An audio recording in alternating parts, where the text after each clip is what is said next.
Okay, it looks like we have a good group, so let's get started with the Nokar mantra.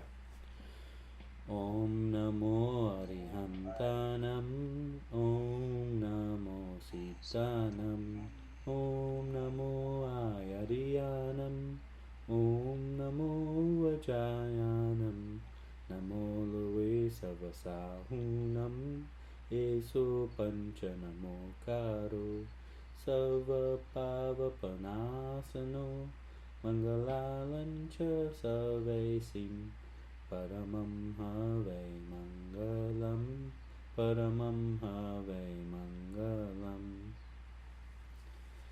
Thank you everybody for coming today. We always try to keep, well, the main focus of this class is to get Jainism out of the textbook and out of the classroom and into our life. And also, I think a lot of times we can get caught up in kind of the minutia of Jainism. That is, oh, how many heavens are there and how many hells are there, and whereas and that's fun. I like to do that. I like to think about that. But the value to the group is how to change your life, right? So the only thing you need to remember as far as Jainism is to reduce your anger, ego, deceit, and greed. If you concentrate on doing that, everything else follows. Ahimsa follows, Anikantvad follows, how many heavens and hells there are follows. So everything follows. The only thing you have to remember is to try to reduce your anger, ego, deceit, and greed. And I feel like we've did a deep dive into anger twice now, and if you weren't there for those sessions, they're easily available on the website. And so now it's time to do a deep dive into ego. So that's what we're going to talk about today.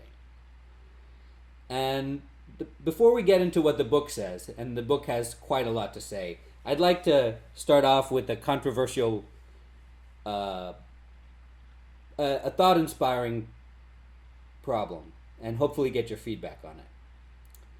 The problem with ego is that the world is telling us one thing, while Jainism is telling us another thing. That is, the world is telling us the rules of the game are one way, and Jainism is telling us the rules of the game are another way. Specifically, the world is constantly bombarding us with positive reinforcement about ego. That is, a confident person is attractive. A confident person is self assured. A confident person is successful at work and socially. A confident person can be confident without being arrogant. A confident person is a good leader. So those are the things the world is telling us. And the world is reinforcing our positive ego. But Jainism is telling us that having an ego is bad. So this is the problem. To most people, it's a no-brainer when their immediate surroundings are telling them the rules of the world are one way, and a dead prophet whose teachings we are learning from a book written down ages ago, and as the result of the longest game of multilingual telephone ever played, is telling us the rules of the world are the exact opposite way. It's a no-brainer who you're going to believe, and it's a no-brainer how you're going to act. Because as we know, the brain is very bad at long-term planning and is very good at short-term planning and dealing with the immediate problems around us. So my question to you is, how do we reconcile this? The world is telling us that an ego is good, and Jainism is telling us that an ego is bad. And I'd like to hear from you.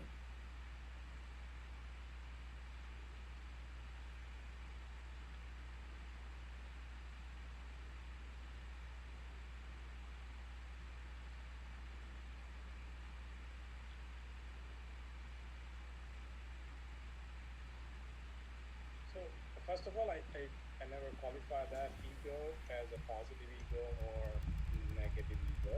Ego to me is an ego. Um, the way you put it sounds like uh, either way we qualify the, the ego from self perspective. Um,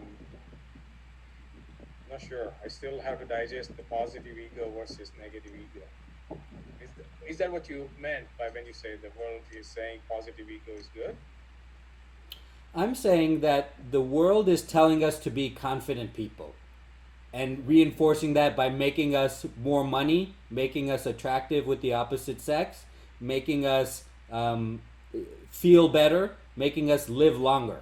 The world is telling us to have an ego, and Jainism is not.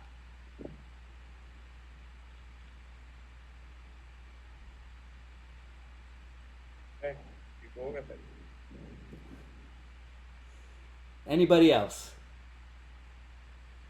So one thought I have when I think about it is, I'm sure ego has a lot behind it, but just for example, world that we're thinking about or comparing right now, the way I perceive it is the destination for Jainism and world is two different destinations. Jainism is telling us to, not have ego to accomplish something at one place. I mean, it's about moksha, it's about a better human being. And the quest right now for the society and, being confident, being able to do things is to achieve more and more wealth. And more, not even just wealth, maybe more monetary gains, financial gains is the idea, and absolutely they get recognized who is confident, who is sometimes even arrogant. I mean, there are leaders who are so arrogant, they get respected and considered as role model. But without going too much into detail of ego, I think it's two different destinations that kind of takes whether you really carry ego with you or not is what my So being confident to know what you're doing is right, to know what you are doing will take you to where you want to be, and to be confident that the beliefs that you're following is the right belief. How could that consider as an ego? Right. So there are two ideas that you guys have expressed. The first is that the intention and the end result are totally different. So it's not that there are two sets of rules and we have to pick one. It's that there are two sets of rules and they go in different places depending on where you want to go. If you want worldly renown, if you want money, if you want to be viewed as a success object, as a desirable person, then the world is telling you to do this. And Jainism is telling you if you want to free your soul from karma and achieve nirvana, you have to do this. And the two don't have to be mutually exclusive, because Jainism doesn't care whether you're a successful person. Jainism doesn't care whether you're doing well at work or doing well with other people. Jainism doesn't care if you're a good leader or not. But the fact is that what the quality of life, Jainism doesn't, what that leads to is that Jainism doesn't care about your quality of life. Jainism would rather you do as much as you can to get rid of all your karma and have a very poor quality of life compared to, well, I guess the definition of quality of life would come into play. Jainism would say, well, if you're doing all you can to get rid of your karma and you've done it 10 times more than this guy, but you're still homeless or you're living in a field or you have no relations with anybody, your quality of life is indeed better, even though most people wouldn't say that. So that's a very good and important point. The other point that was mentioned, Bhavin, can you say your point again, please? Yes. So when we say we are confident that what we believe is the right belief, and where we are walking the path on, that path is the right path, being confident, how can that be an ego? Right. So the other point was the intention matters. That is, the intention with which you do things is the difference between what Bhavin is calling positive ego and negative ego. That is, the intention of why you want to be a confident person. Like, if you are a confident person because you know Jainism is true and you're acting with what you're true and you have no worries and other people perceive you as a confident person, that's different than if you're a confident person because you were told that's the rules of the game and you want to do that because you want to advance at work. So the same actions can have different results because of the intentions behind them. So I think those are two very good and important points, and this is the fundamental thing that we are going to have to wrestle with when this is the crux of the matter we're going to have to wrestle with when we start talking about ego. So good, now that I got your brains working, let's see what the book says about ego. The book says you conquer ego via humility. And of course, we are going to conquer our enemies using weapons. And what are our weapons that we use? The main weapon we use to conquer ego is humility. The book says humility is an inherent virtue of the soul. That is, an ego is something that is on top of it, that is not an inherent virtue of the soul. So how do you develop humility? First, we have to understand the 8 types of ego. Okay, there's the pride of knowledge. That is, you're proud. You have an ego because you have vast amounts of knowledge. The second is the pride of worship. When you have the pride of worship means other people worship you. That is, being famous, being a celebrity. The pride of family. So if your family is doing very well, if your relatives are high-ranking people, that's the pride of family, and you're proud of that fact. The pride of race. If you're born into a high socioeconomic class or a noble family, that's the pride of race. The pride of power. If you're youthful and you're muscular and you have a grand eloquence and you have a sweet voice, that is the pride of power. The pride of accomplishment. If you have attained superhuman achievement, then you have the pride of accomplishment. The pride of austerity. That is, if you are great at fasting, prayers, swadhya, it's a type of vanity. It's the pride of austerity. And the pride of your body. If you have a beautiful body, if your body is proportionate, if you have great eyes or great ears or a great nose, then that's the pride of body. So it's important to know the things that you can be proud of. And these, if you consider all 8 together, they're everything, right? They're everything that you can be proud of in your life. So how does staying positive tie into this? Regardless of, what people say, that may help. Instead of being negative about things, I'm overweight, and I don't do this, I don't do that. Is that considered also ego, being positive? Right. So we're talking about the pride of austerity, right? So can you tell me the difference between positive and negative? So if I'm proud of, let's say, the tap that I did. Let's say I did fasting for 14 days, and I'm proud of that, and I boast about that. Is that what you're calling positive pride? You don't necessarily, I guess if you boast about it, I guess you're building your ego, but if you're, so I'll just use an easy example, right? Some people say, even though they're big or large or whatnot, they might still consider, nothing, they don't want to portray the negative side because the negative becomes more your health, well-being, your mindset becomes demoralized. You actually may, become worse. Versus if you just continue to stay positive, the mind is more happy, your life is happy, and you're in a positive mindset versus a negative mindset, right? Right. So, is that kind of helping building your ego as well? Certainly, but we need to recognize there are 2 things in your example. There's the truth, and there's the judgment about the truth. And the judgment about the truth can go either way. The truth is, I'm a fat person. Okay, now my judgment about the truth is, I'm a fat person, I love it, I love life, I'm doing the best that I can, I'm trying to do this, I'm trying to do that, and I'm moving in the right direction.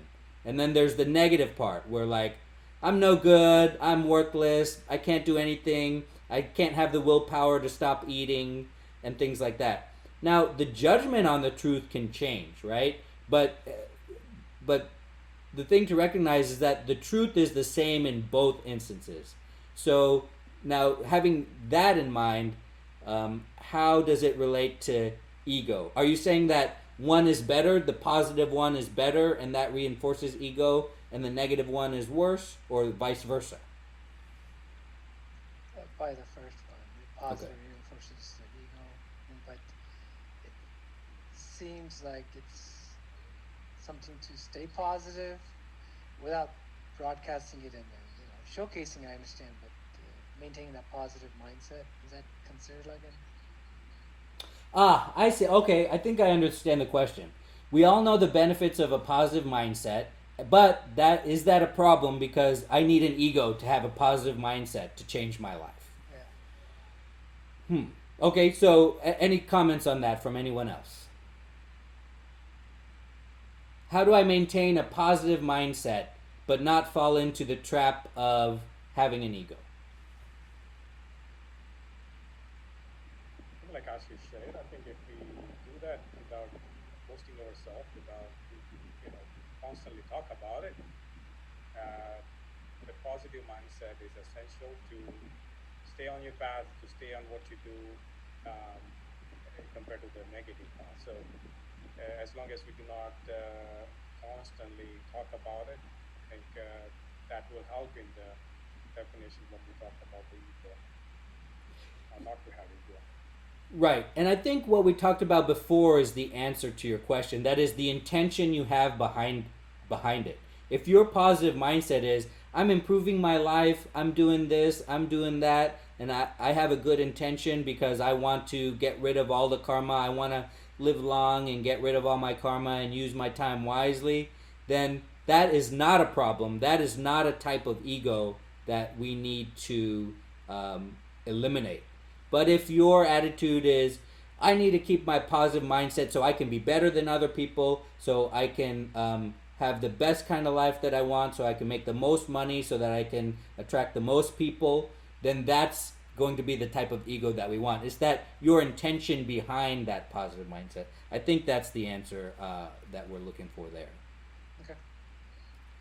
So let's talk about types of humility.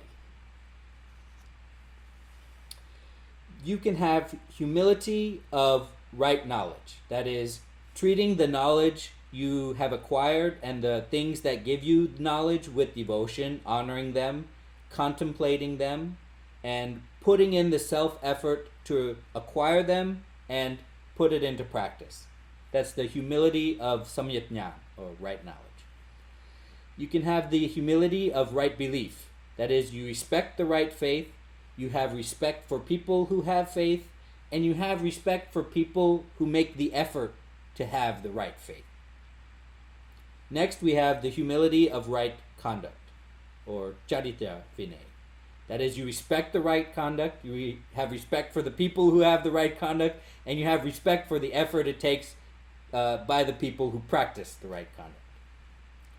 Next, we have the humility of right austerity, or tap vinay.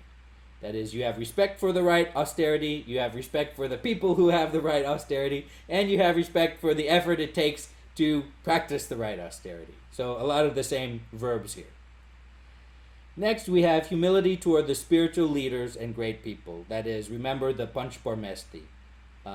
We are polite to everyone, we bow before them, we offer them a seat. When they're passing by, we stand up with respect, and we behave ourselves in their presence. And we have the vinay of man, vachan, kaya, that is mind, speech, and body. So these are the ways we can put humility into practice and therefore defeat our enemy, the ego. So what are the benefits to adopting humility in your life? We talked about, well, there may not be benefits, but if you look at the big picture, there are benefits, but the world may not give you benefits. Rather, karma, or the lack thereof, would give you benefits. So let's see if these are real benefits that the book lists. When we practice humility, we become considerate of other people's inconveniences. Our speech becomes softer and courteous, not authoritative, not aggressive, and not without hidden intent. When we are humble, We have a loving conduct and we have a spirit of tolerance, and we learn to apologize when we make a mistake.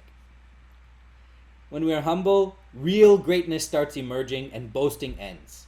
We start seeing the positive side of others rather than the negative side. We learn to respect others as our equals, and we give up the habit of comparing ourselves with others. This is the big one for me. That is, when we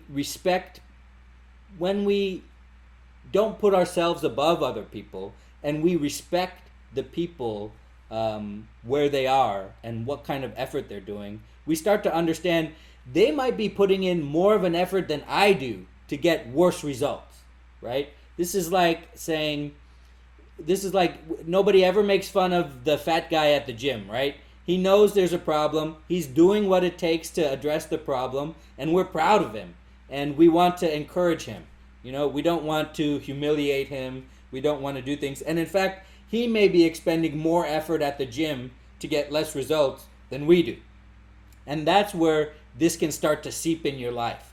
When you see everybody like that, when you see everybody, the amount of effort that everybody puts in, that can really start changing your life and making you think in a different way.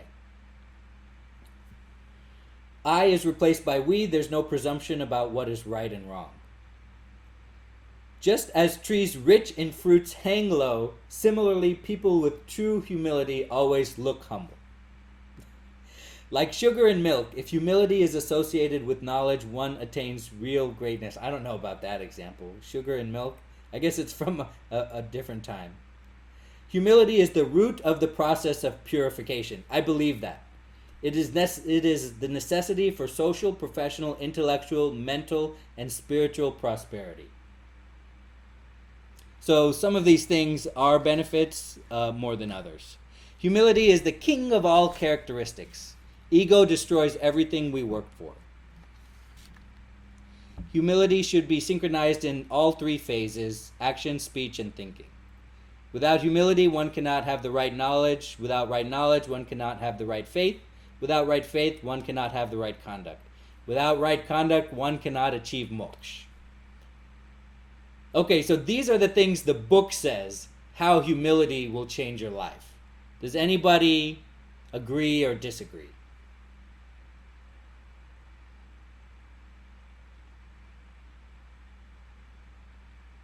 Remember, we're trying to take this out of the classroom, right? So imagine being more humble in your life.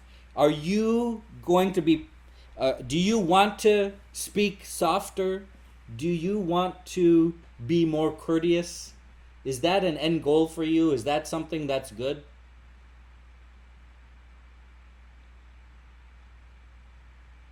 I wrote down a question. Earlier we were kind of going into positive or negative. Is ego needed? And the argument I want to make is ego is not needed at all, whether it's positive or negative, to achieve the destination that Jainism is trying to lead us. The difficult, now if we come out of Jainism and we talk about real life,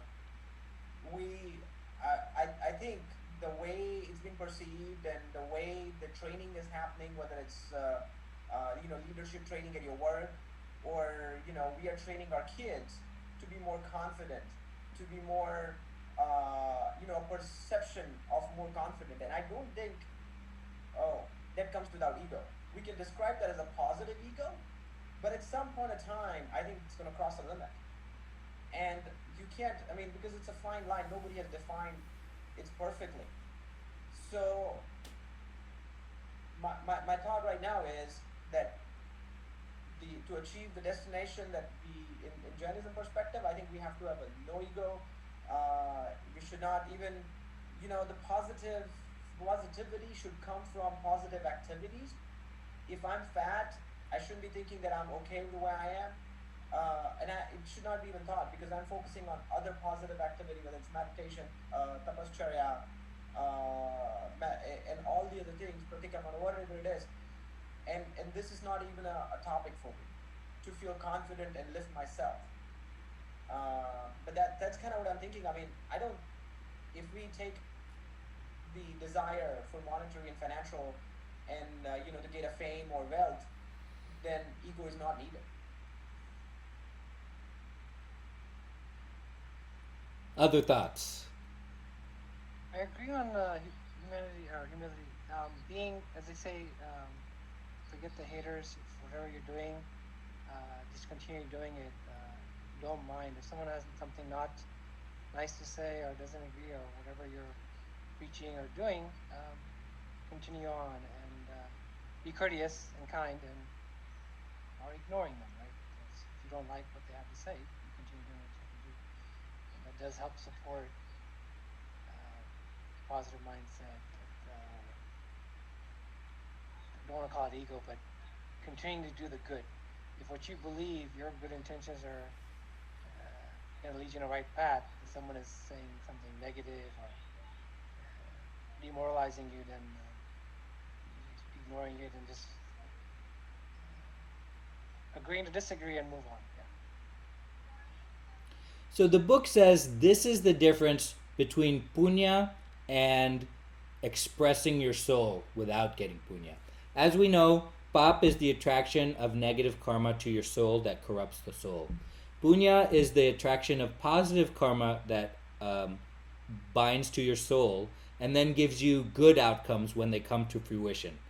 And when we start our spiritual path, we want to do as much punya as possible, right? Because those activities won't corrupt the soul, but it's still bad because we're attracting karma to our soul.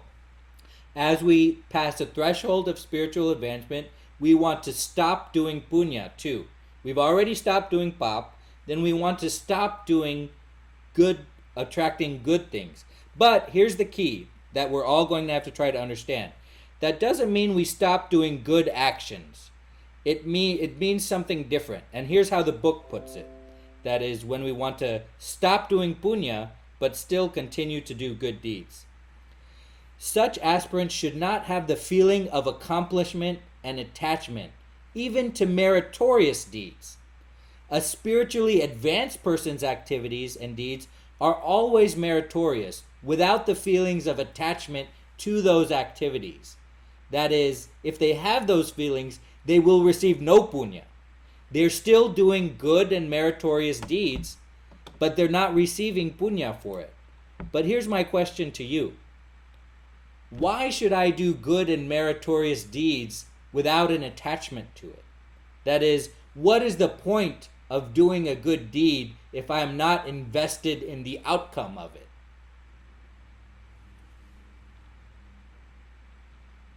The book seems to say, well, do good deeds and don't worry about. I understand. Okay, don't worry about boasting about it, or don't worry about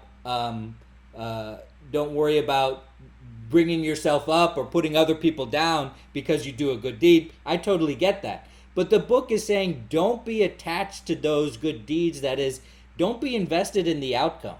Just do the good deed, and then you won't, because you're not invested in the outcome, you won't attract pap, and you certainly won't attract pap, and you won't attract punya either. But why should I give a homeless man money to alleviate his suffering if I'm not concerned about that suffering? The book seems to say, well, I don't really care. I'm just giving the man the money. I'm doing the good deed. But why would I be giving them the money if I didn't care about alleviating his suffering and not invested in the outcome of helping him build himself up? But could this be looked at it a little differently? For instance, let's say we are right now in the phase where, compared to others, you feel like much more blessed and much more elevated, if you want to compare that way.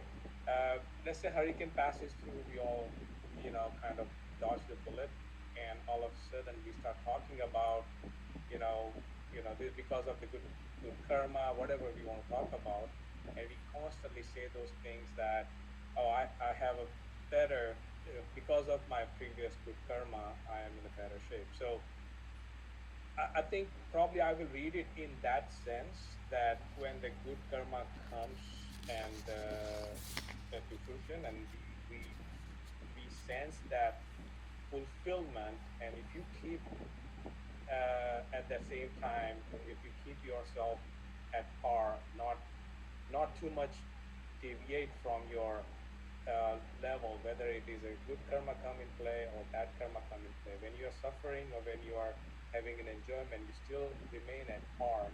Probably that's when you are not going to attract additional positive karma or that karma. Maybe I would read that way rather than uh, making somebody happy. Charity is always good. We know that posting about that is not good.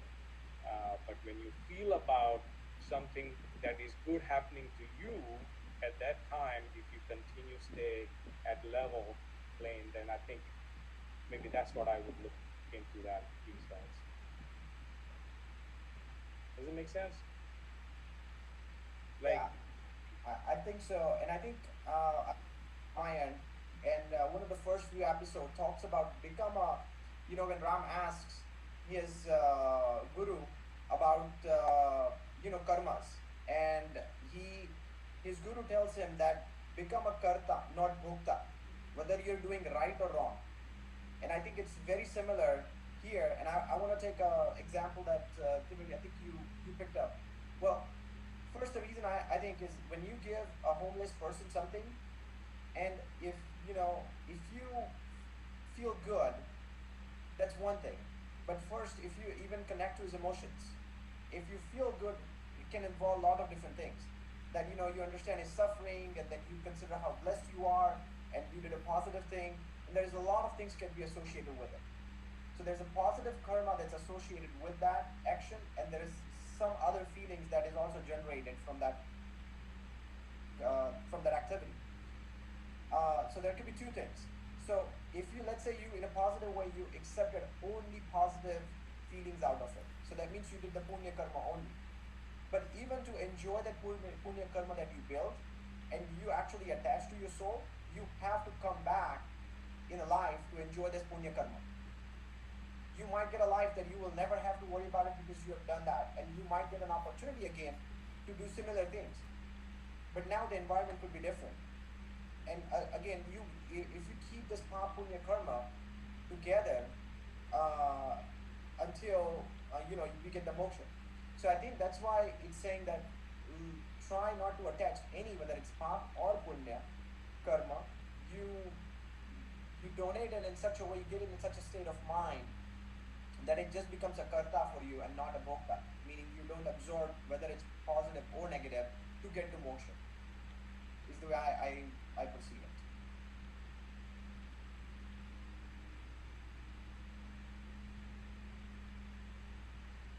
it. Okay, so let us continue to what what the people who have eliminated their ego say. Remember that these are not things that we're just working on. These are things that you can eliminate anger, ego, deceit, and greed in your life right now, all of them, in whatever time you have left. It is possible for you to do that. And if you had started working on your anger when we had the first class on anger, you would have eliminated it from your life already. So here's the marker for you to start eliminating your ego. And I'm going to come back to you in maybe a year and say, if you had started working on your ego when we talked about it, you could have eliminated right now. Remember, this is not theoretical. Okay, people have eliminated their ego. And this is what they say about it. Ego is presented as an accumulation of thoughts and emotions continuously identified with, which creates the idea of feeling as being a separate entity. And only by disidentifying one's consciousness from it can one truly be free of suffering. And this goes back to a point that I've mentioned to you many times now, because it was an epiphany in my life when someone told me all this life is a collection of stories you tell yourself happened to this body. And you call that yourself. You call that your life. That's all it is. And that's what the idea that this person is presenting. But going a little bit deeper, that is, all an ego is an accumulation of thoughts and emotions that you identify with. Now, if you get rid of the identify with part, you can get rid of your ego. Let's look at a quote from another person. Ego death is the renunciation, rejection, and ultimately the death of the need to hold on to a separate, self-centered existence. Ego death is complete transcendence, beyond words, beyond space-time, beyond self. There are no visions, no sense of self, no thoughts. There's only pure awareness and ecstatic freedom. The person that said this had no idea about Jainism. Probably doesn't even know about Jainism now. But what he has identified is that the characteristic of the soul is pure awareness and ecstatic freedom, exactly what Jainism says it is. And he realized it by getting rid of his ego. A sense of total annihilation. And the reason I'm telling you this is to let you know that there is something to work towards. There is a goal you are working towards, and people have done it. So I want to try to inspire you to do so yourself. The experience of ego death seems to entail an instant, merciless destruction of all previous reference points in the life of the individual.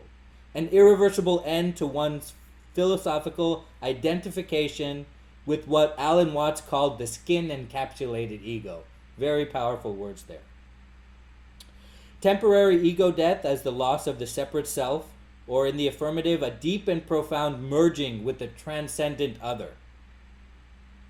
Most of these people have not heard about Jainism. These are quotes from people in the West. So what must it be like? Remember that the feeling of I, or ego, is nothing more than a perception. Look around you, you perceive things. But the feeling of I is just like everything you see around you. It's a perception. Just like your senses perceive the way things look, feel, sound, smell, and taste, I is just how your brain perceives and coheres sensory information. I is a story that you tell yourself that makes the sensory data around you cohere into a meaningful experience. That doesn't make it a reality. I is merely a useful lens through which your brain can safely ignore certain sensory data to keep you alive long enough to reproduce, because that is your function. And that is all your brain cares about, and that is all DNA cares about. I'm not talking about your soul. I'm talking about your brain, which is part of your body, which is separate from your soul. That is, your brain is feeding you misinformation to keep you alive long enough to reproduce. And ego death is a very difficult experience to explain. And I'll tell you why. Because human language is totally unsuited to the explanation of an environment without something experiencing it and without something to be experienced. That is, the subject-object dichotomy. The way our language is set up is that every sentence presumes a subject and an object. There cannot be a sentence. Your English teacher will tell you, will mark X's on your paper if you write sentences without subjects and objects. Because that is the way we experience the world. We seem to experience of the world as a series of objects. And we are the subject. There seems to be in our experience an inside and an outside. An inside of our body and mental processes, and outside. We are always the subject in our life, and the entire world is always the object. So how can I put into language, these people did it very well, but how can I put into language a feeling when the subject disappears, when the I disappears? This is what people talk about when they feel at one with everything. They feel no separation between themselves and objects. That is, objects don't exist in reality. They are only subjects experiencing things.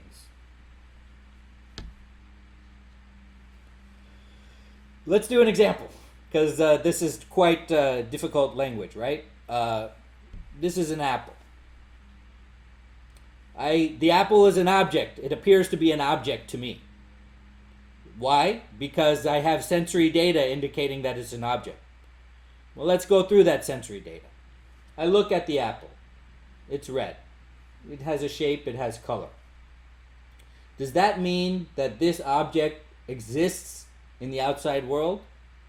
Well, I cannot tell. Why? Because I'm not looking at a red apple. What am I looking at? When I say I'm looking at this apple, what is happening? We know that light is hitting the apple and it's absorbing some colors and reflecting other colors.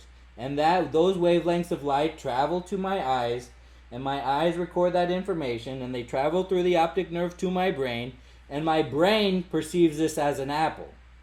But where is the experience happening? The experience is happening in my brain. That is, where is the experience of seeing the apple happening? It's happening right here. It's not happening right here where the apple is. The experience of seeing the apple is happening in my brain. So let's tell ourselves, where is the experience of all the other sensory data occurring when we look at anything, or when we use any of our senses? The experience is always occurring in the brain. So let me smell the apple. Does the apple have a smell? It smells like an apple. Does that mean that the apple exists in the real world? No, the only thing that my brain, where is the experience of smelling the apple happening? It's happening in the brain, and all my awareness is doing is perceiving that experience in the brain. Okay? So what did we do? Sight. I'm going to do it all. It's going to be a little while, so I'm going to say the same thing 5 times. So I just want you to try to understand what it means when I say the experience is happening in the brain. So what did we do? Sight, smell. Let me hear the apple. Okay? I can't perceive anything. But does that mean it's not there? No. There are things, dogs can hear things that we can't, right? Other animals see in different wavelengths than we do. That doesn't mean it's not there, because I can't hear the sound of an apple. Okay? So what did we do? Sight, smell, sound. Okay, let me feel the apple. Okay?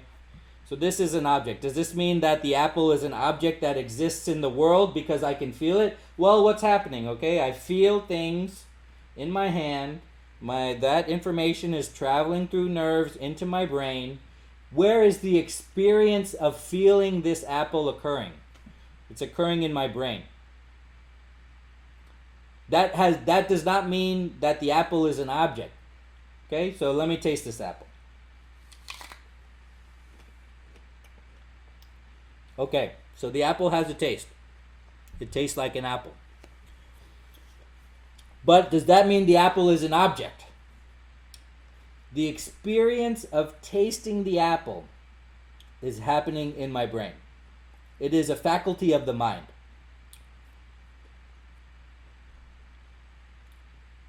That is, when I look at the apple, it looks as if the apple is a certain distance from me. But that's not true, because all I'm perceiving are things in my brain. The experience of looking at the apple is right here. It's just that we have grown up to order the world around us spatially. That is, we've grown up to judge things by how far apart they are. But the experience of the apple, the experience of seeing the apple, is not happening at the distance of the apple. The experience of seeing the apple is happening right here, right in my brain. All I'm looking at, everything I perceive, all sensory information is happening right here.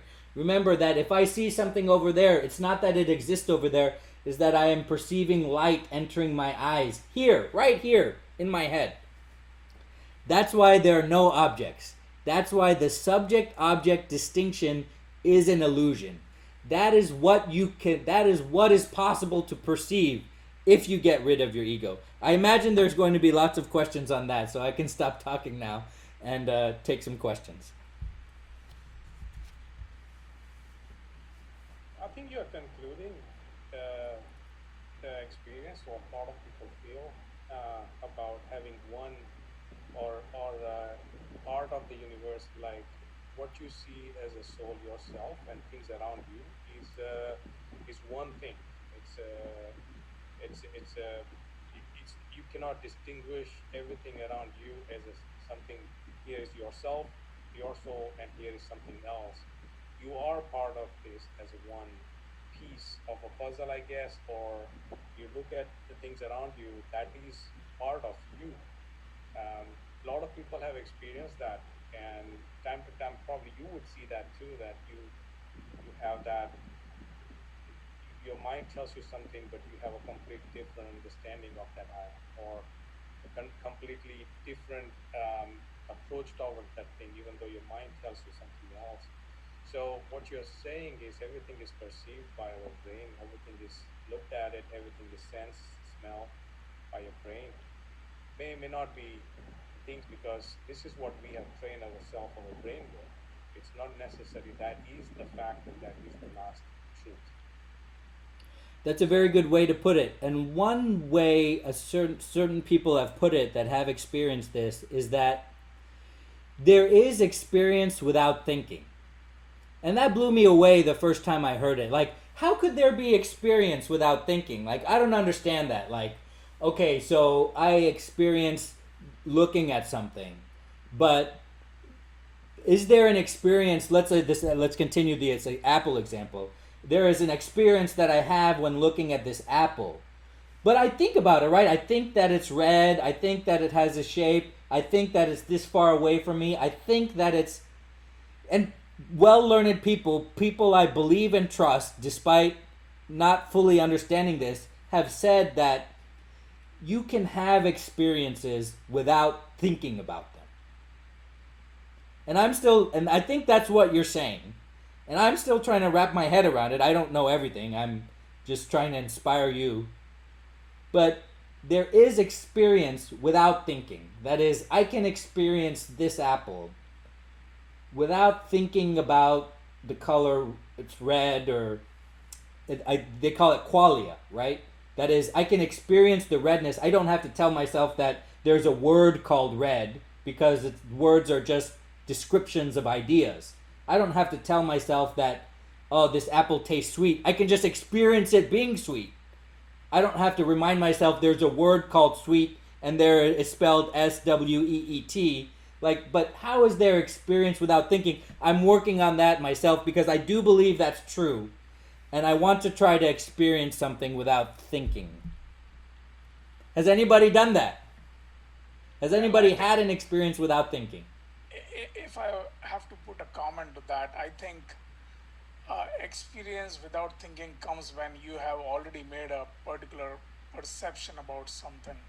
So it's not that when we see different things, we have to think about it, because sometimes, like you said, our lives are made up of stories that we have experienced. And based on those experiences, we have already set our minds around some of the things. When we see a certain type of person, we tend to profile them, right? And that's inbuilt in ourselves. And more we do that, and more our experience connects to our lives, and it inbuilds and becomes part of our life.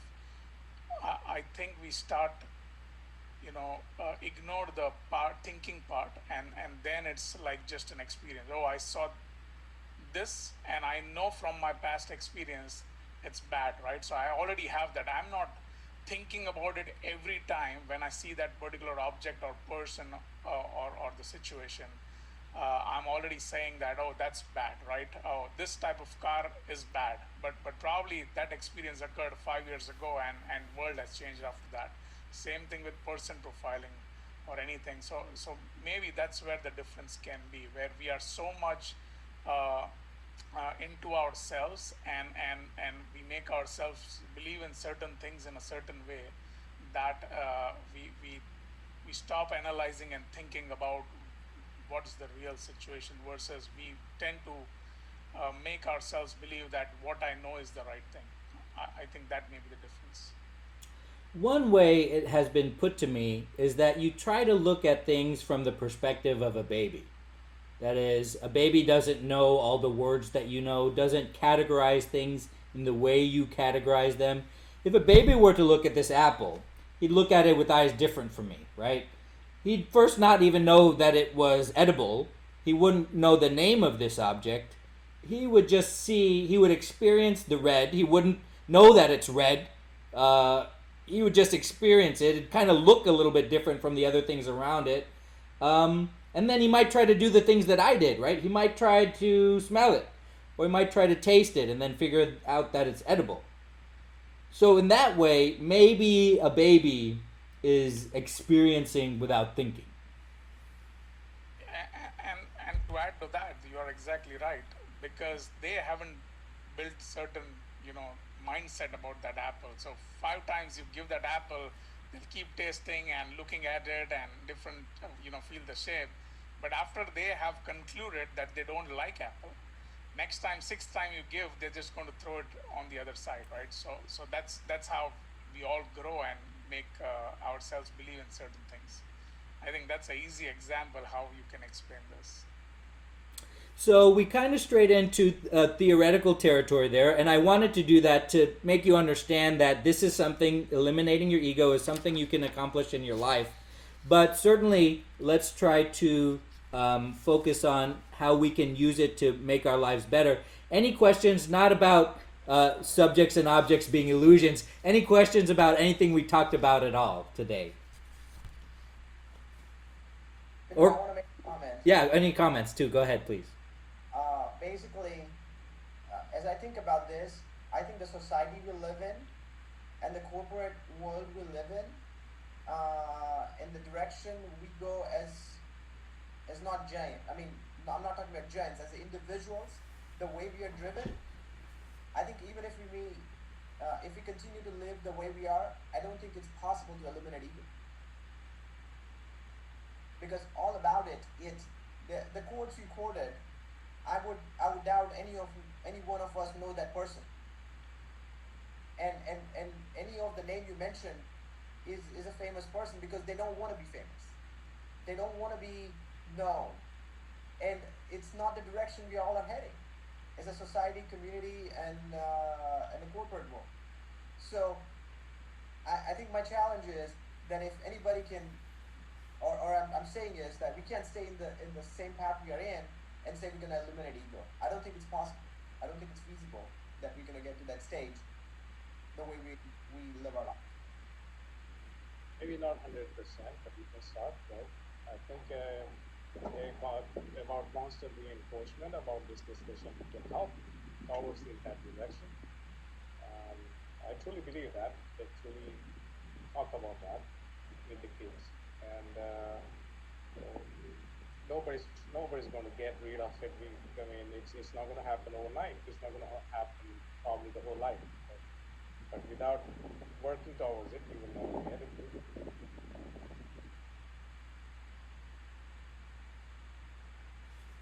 The way we have to choose a different path, and that's the day the real shift will occur in eliminating ego. And the one I know it, or one I can think of, is Diksha. And that can help you make a big shift, because every time we continue doing this or make a little shift, we'll be pulled back with the corporate and society too. It's not just corporate. I mean, they're trying their best. Imagine that you go into a meeting and you have 5 people. One person sits on the side, as probably the most knowledgeable person in the meeting. But the person who comes with very well dressed, nice, you can just tell from the person face that this person is wearing, Armani or Gucci jackets and a nice and talks during the meeting. Who is everybody going to remember for that? Maybe that person knows nothing about it. Write some notes with a nice pen and things, but at the end of the day, I think that's part of it. And the reason I'm giving this example is I think because there is an ego associated with it. Whether it's a position, whether it's a title, whether it's doing something that you really believe in, that I need to be nicely dressed. So Again, I'm going maybe too far here, but that's my thought here. That it's very hard to get to a point, to a level that we don't think of this kind of, completely the feeling that you have described in the world we live in. Sure, but I think that goes back to what we said at the very top, right? That person is doing what it takes to be confident, right? Doing what it takes to be successful in the corporate atmosphere. But the person who was sitting on the side that knows everything, who are we to say that just because people listen to the confident person and not the person with the actual knowledge, who are we to say that the quality of life of the person with the actual knowledge is worse than the quality of life of the very confident person that people listen to and that people follow?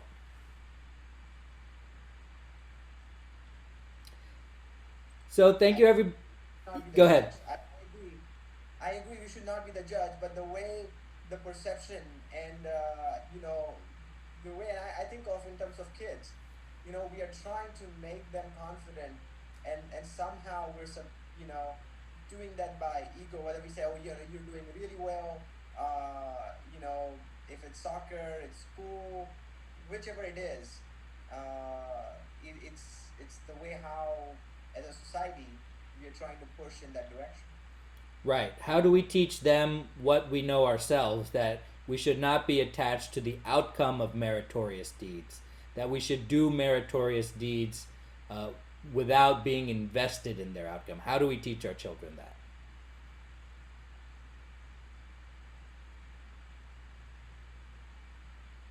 Well, I hate to end it on a question, but I think that we're going to have to this time. Thank you, everybody, for attending today. I really appreciate you constantly giving me an hour of your week, and I definitely don't take that for granted. Thank you very much. Thank you, David. Thank you, everyone. Thanks. Thank you, Timur. Thank you, everyone. Thanks.